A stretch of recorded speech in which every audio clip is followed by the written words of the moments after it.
Sorry, I had to grab something to eat. Aren't you a bit young to be a detective? Aren't you a bit young to be a cop? Fair enough. Anyway, back to the case. Time of death was 7:30 p.m. on November 22nd. The victim had a rather deep stab wound to the heart, resulting in instantaneous death.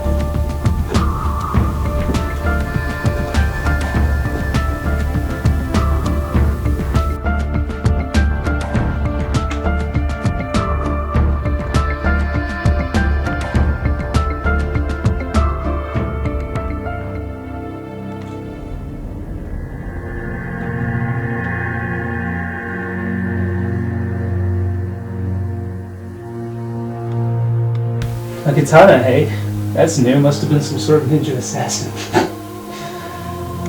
The report shows that the witness didn't see anyone coming or going to the house until the evening. Well, that just tells me that a ninja coming in and killing this guy is highly unlikely, which is disappointing. I was so hoping for a little excitement. What was this man's day job? Am I going to be fighting off any Ninja Turtles? Well, if you've been paying any attention to the crime scene, you would have... Would have noticed that the man was either a serious alcoholic or more likely had a business partner over to discuss a deal, also judging by the checkbook with the company logo on it. Well, good news, officer. It doesn't look like we'll be dealing with any ninjas this week. Conclusion, judging by the display setup, the weapon of choice had been here for quite a while, as you can see from the missing piece of the collection. It's an awfully big assumption, don't you think?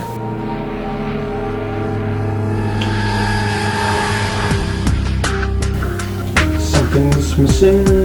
Ah.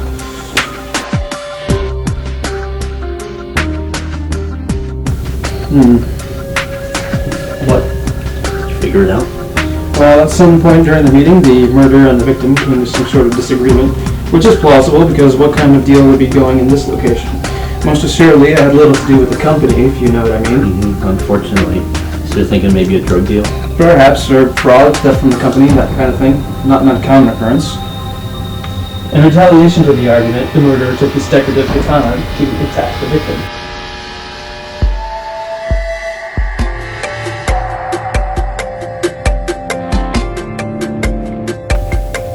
Before pulling the katana out, the victim attempted to get his gun. But before he could defend with his firearm, the murderer was able to draw the sword and swiftly impale the victim through the chest, killing him instantly.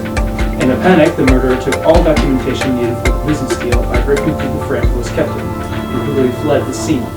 During his rush, though, he, or she, left traces of blood from the struggle and unknowingly dropped their wallet.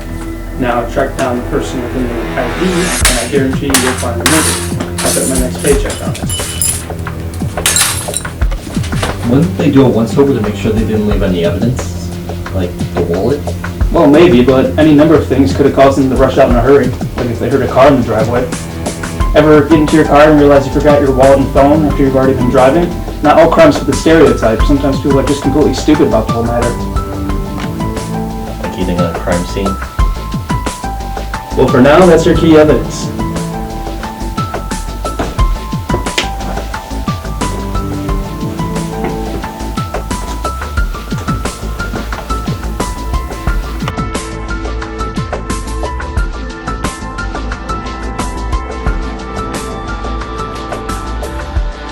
One last thing. I don't see how you can have such a level of calmness and arrogance with stuff like this.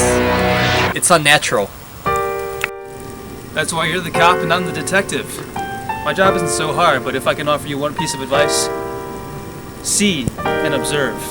Anyone can see, but not anyone can observe. You see, but you do not observe. The distinction is clear. Keep an open mind, officer. Observe.